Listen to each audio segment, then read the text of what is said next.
Welcome back, rail fans. I really was close to getting a video out in April and just didn't quite get it done, so here we are in May. I will give you an update on what I've been working on, and I think the first thing is the engine service facility for Butler. So this will be underneath this the Clearfield upper level here, and in this essentially in the staging yard for Pittsburgh and Newcastle. And it was important for a couple different reasons, which we'll get to in a minute. But what I did is refurbish the three-way turnout that was in the engine service facility on my original railroad. I also put a new, by refurbish, I guess what I mean is I put a new throw bar in because one of the solder joints had broken, and this way I reversed. I think the other on the other railroad the ground throws on the other side, so I was able to reverse that as well and fix the point that was broken. So this will ultimately have the 3 tracks, and you can see where the switchers are. This does tie into track number 10 or 1 or whatever I'm going to name the staging track. Again, I don't know that I would ever use that, but it was simple to connect, so I did it. These 3 tracks will each be controlled individually, separate and apart from the staging yard, which is controlled by the plug. Because depending on what engines you may need, you might need more than 1 track on at a time. So I'm just going to use standard toggle switches for this. And also different from the staging yard, which has really long tracks, I actually have a bus wire running the length of each track so that all of the feeders have direct connection to a bus wire. These tracks are short enough that using finer wire, or basically just running the feeders through the switch, I think will be adequate. So in order to connect or basically develop this engine service facility for Butler, I also had to scratch build another curved turnout. Used the same exact approach I did over in East Butler, using a Fast Tracks, just a paper template. This is I think this is 36-inch outside radius and a 24-inch inside radius with a number 6. I think there is a number 10 that has an outside radius of 36 that I could have used. I think I found that too late, but again, it's a little tighter turn there than I would like, given the really broad sweeping turns I have, or arcs I have in the main line. But oh well, that's how it is. Other progress, put in more masonite, so you can't, other than looking through the little crack at the bottom here, you can't see into the town of Echo from Butler anymore. And the reason I felt it was important to do that 3-way turnout and the engine service facility in Butler is one of the guys that I go to operating sessions with locally is a retired Norfolk Southern dispatcher, and he saw Butler Yard and just talking about my operating scheme, and like in 10 seconds he's like, yeah, I think Butler Yard's going to be too small. And I think he's right. Looking at the Ship It software, I think it'll work, but the bottom line is I did not have any room to do any kind of engine service or caboose storage here. I don't think I'm going to need to enlarge it or make the tracks down here any longer, because I can play around with the train schedules a little bit to make sure that we keep the trains that are removing cars or doing pickups evenly balanced with those that are dropping the cars off, which is actually kind of what was happening already based upon the actual B&O schedule from the early 70s. I've also got some more scrap foam building up because I've been working on that, which we'll see in a minute.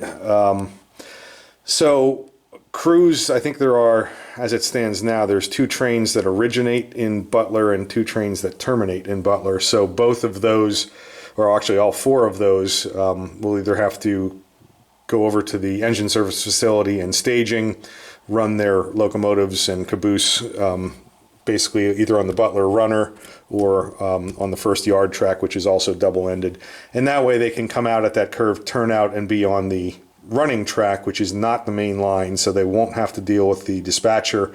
They'll only have to deal with the Butler yard master, unless for some reason they have to use the main, which would be potentially not so frequent, but potential occurrence. A little bit more foam has gone in East Butler, particularly in this corner here, just rough at this point in time, and I may not come back to this for a while. I simply was just trying to get base foam in so that the spline is protected in case anything derails.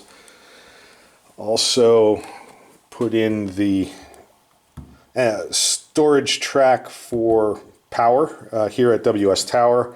It's basically a siding. In the real prototype, it's a double-ended siding. I just stubbed it as a single-ended siding because the only purpose is going to be for storing power that is either picked up or dropped off here at WS Tower.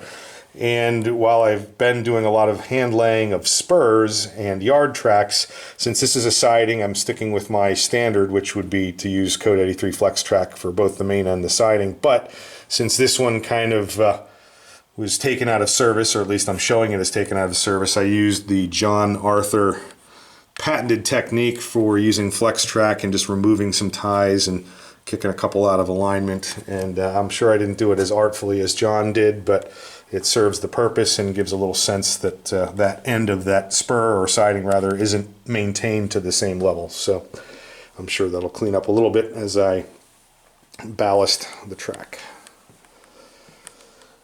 All right, the next thing I will show you, I didn't work on, but it was the impetus for what I'm about to show you, is this is the northern branch, and in my haste to put foam down to protect trains falling off the main line, I didn't realize that I had some, well, I guess I realized it, but I didn't realize the issue it would cause by putting foam in, because I still have some spline to attach here. So I guess I can probably push the foam down to get clamps on, or I'll maybe have to notch the foam. But that made it obvious to me that I need to be able to get the Craigsville siding or spur and Y completed and totally done, like wired the track in and everything. So I've done that so that when I come back in to do the foam, it's not going to be an issue like over there at the northern branch. So we have, this is all, the Craigsville branch is all number 70, or I'm sorry, code 70 hand laid track.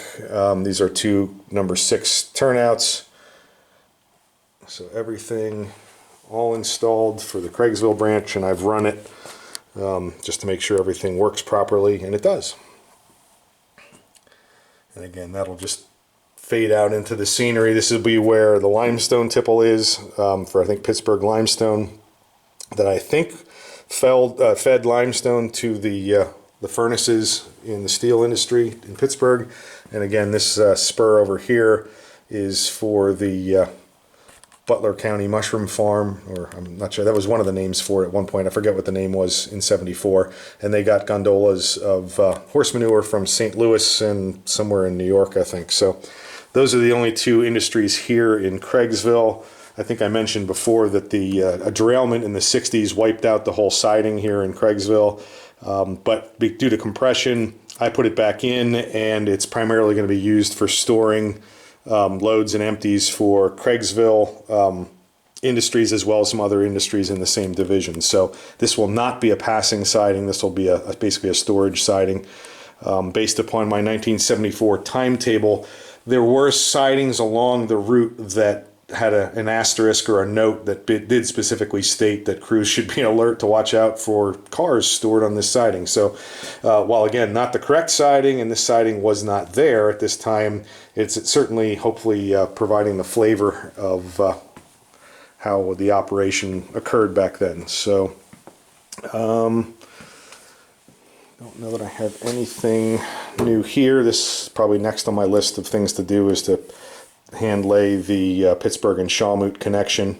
This really should have a siding or a couple, maybe 2-3 track yard here where they could interchange. I just didn't feel like I had the space. I was really focused on trying to make sure the Moss Grove Bridge was a signature scene, and I didn't think I just had enough space to fit it all in. So one train that comes from Punxsutawney to Pittsburgh, so it's a westbound, this will be a facing point for it, and according to the schedule that I have, it's supposed to work this. So it may have to do that out of Echo where there's a siding and then run up here and go back. Or if the train is short enough, it could potentially use the Craigsville branch as a runaround. I'm not sure. So that's something that needs to be worked out yet. Another point of progress, hung the masonite here behind the what will be the Moss Grove Bridge. So you can start to get a sense of how the Allegheny River crossing is going to look. Massive compression, but nonetheless, it much larger than it was on my previous railroad. Again, here's the back side of the piece of the new masonite that I put in. Still also need to come in and do the hand-laid siding here off of the Rural Valley branch here at Echo, the Echo Y.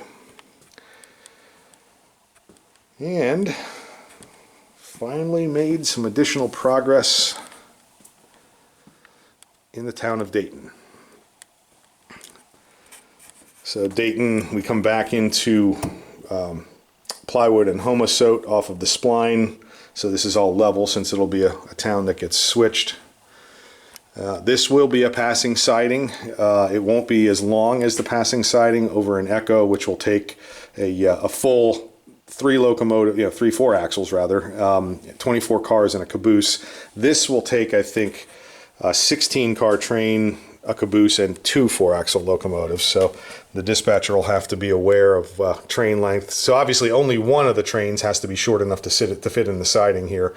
And my locals that run between Punxsutawney and Butler, I think I have set at 16 cars maximum and would probably need 2 4-axle units. So the local that would have to stop here and work it should fit completely in the siding. So it shouldn't be that much of a disruption, but you certainly couldn't pass 2 full-length trains here. So been cranking away doing more turnouts. So again, thanks to Rob Bennett for the use of his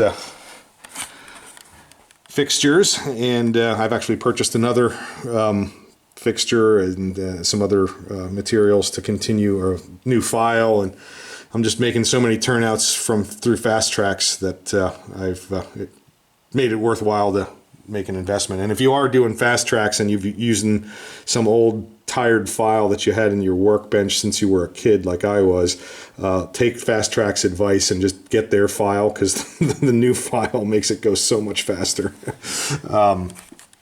So a little plug there, but really it's to save you time. The question I have here, and actually would like some feedback from viewers on this. The best I can tell in research, at least this first part I know is true. So there will be the main line here, there will be a siding, and during the steam era, there was, you can kind of see my pencil sketch here, a line there, and over here, a line going that way. During the steam era, there was a Y here at Dayton that appeared to pull off of the siding, and that was used to turn steam locomotives that were helpers that were used to push up the Dayton grade.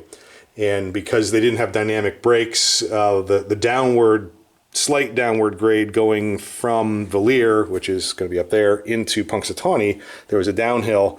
The steam engines really didn't have any benefit to keep them along, so they were turned here on the Y and sent back to Echo, they were then turned at the Echo Y to be facing forward. I think union rules made running tender first like a time-and-a-half pay or something like that, so they installed the Y to avoid that, and it was just a pain to run tender first anyway. So during the diesel era, obviously that Y was no longer needed, and they actually used the helpers, stayed on all the way through Dayton, Valier, and then they helped on braking using dynamics from the rear on the trains descending into Punxsutawney Yard. Now, I don't think I'm going to have a significant grade coming down because I'm still trying to climb to get my upper staging yard high enough. But regardless, what appears to be there in 1974, looking at USGS topographic maps and some other things, there is a coal tipple that appears to be in between the 2 turnouts for the Y. And I'm guessing that the tipple might have been over the siding, but I'm not sure. So what I've done, and just for operational benefit, I'm going to do the main a siding, and I'm going to do a separate spur under the tipple.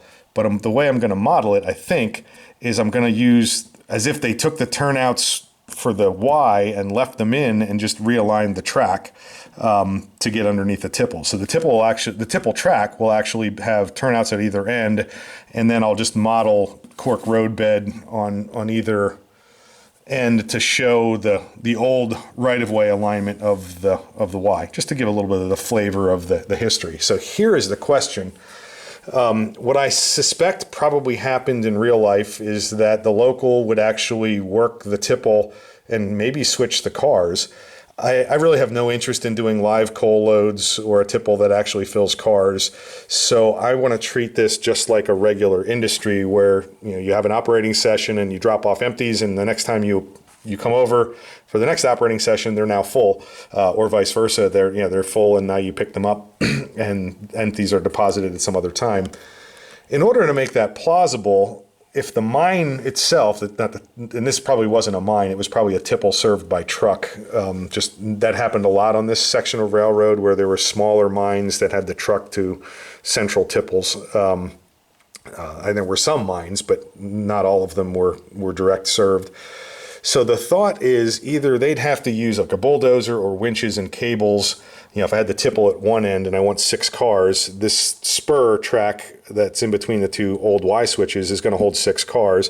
So if the tipple's at one end, they would either need to be able to push those out into the siding, or what I'm contemplating doing is doing another number 6 turnout here and just running a tail track, and maybe even making it simulated like it's a slight uphill, so that when the empties are dropped off, they can just shove them past the tipple and up the hill, and then the tipple crew can use gravity to roll the cars underneath, apparently off hours from the operating session. It's an extra turnout to build. Maybe it makes the operation a little bit more interesting for the crew having to shove empties up there. Just a question. So if anybody has any ideas of alternatives, or if you think one way is better than the other, like if I need to do this tail track, or if you just say, just have them shove it out onto the siding in the evening hours or in between trains, I'm not really sure. But I'm kind of leaning towards doing this tail track for them to shove the empties in, and then when the loads would be full, they'd actually be out here in between the two turnouts. So the loads could be picked up from either end as a trailing move. Whereas whichever direction local is dropping off the empties, they'll have to run around potentially and shove them up into the tail track. Also, looking at really old historic topographic maps, there was a tiny little spur in '74 that came out here. It looked like it might be like 1 car deep. Just as I did in my previous railroad, I'm going to use Dayton as a point. I think I did this in Valier actually before, but I'm going to have an agway with an agway energy. So I'll have a propane facility and then a building that'll take box cars for seed and farm implements and so forth. Just needed another industry to switch that wasn't coal, just for some interest. And I have some of the buildings already. So instead of just being a tiny little spur, it's going to be a spur that holds, I think, like 5 cars, 2 at the building and maybe 3 at the propane facility or opposite that. If you go back into the 50s, this same turnout, or very close, there was like a whole yard here. And I'm guessing that has something to do with coal, because it just kind of came out in 90 degrees and 4 or 5 tracks. I'm guessing it was coal related, but again, gone by the time I'm modeling in 1974. So we have the first switch of Dayton is in. I don't have, we actually, at the drop-in bridge, or the lift-out rather, that is the end, that's the last section of my first 5-amp power booster. By distance, I started getting long enough that I think that was a good point to stop, and that way I don't have to run bus wire across the bridge. It's just sub-bus. So for the time being, I've got the sub-bus of the grade tied into Dayton, because this area is actually going to be served from the booster that's probably underneath Riker Yard in Punxsutawney. So, but until I do that, it's just going to be temporary. And I started building my usual setup for the PSX power shields and signalization and so forth. So we are working our way into the second room. So here's the bottom of the basement steps. This is 7 inches. I was going to do 6, but I figured I still wanted to keep my standard of 4 inches, having the center line of the track be a minimum of 4 inches away from the wall. There's a couple spots already that are instantaneously closer, but by and large I've held that. And that way, if I do that, if I get 7 inches, gives me 3 to the front. So just a little bit better protection for the train movements.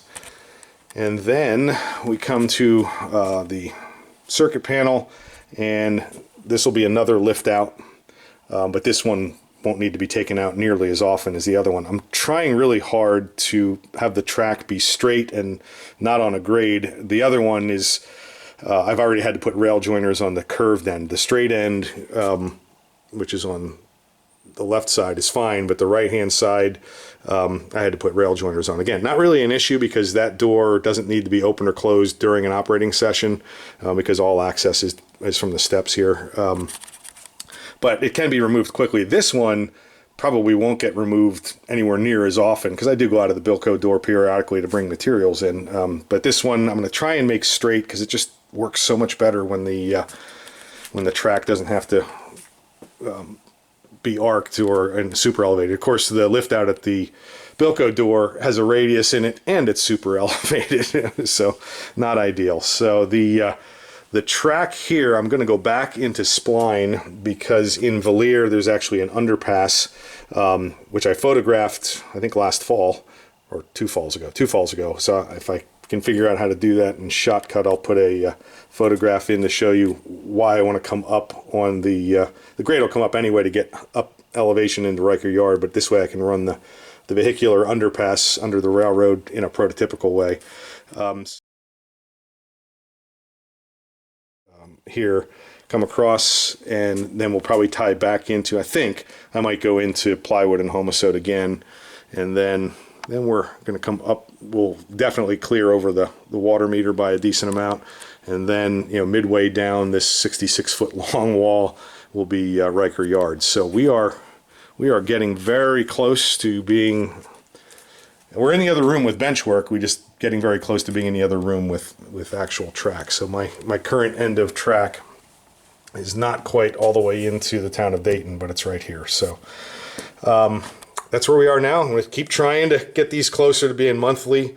I think I'm a little ahead of quarterly where I was, so I'll keep trying to make progress on that. But yeah, if anyone has any thoughts about this whole mine tipple scenario here in Dayton, if anybody has something different or thinks one of the 2 approaches that I mentioned makes more sense than the other, I'd certainly be open to hear what everyone's thoughts are. So until next time, that's all for now.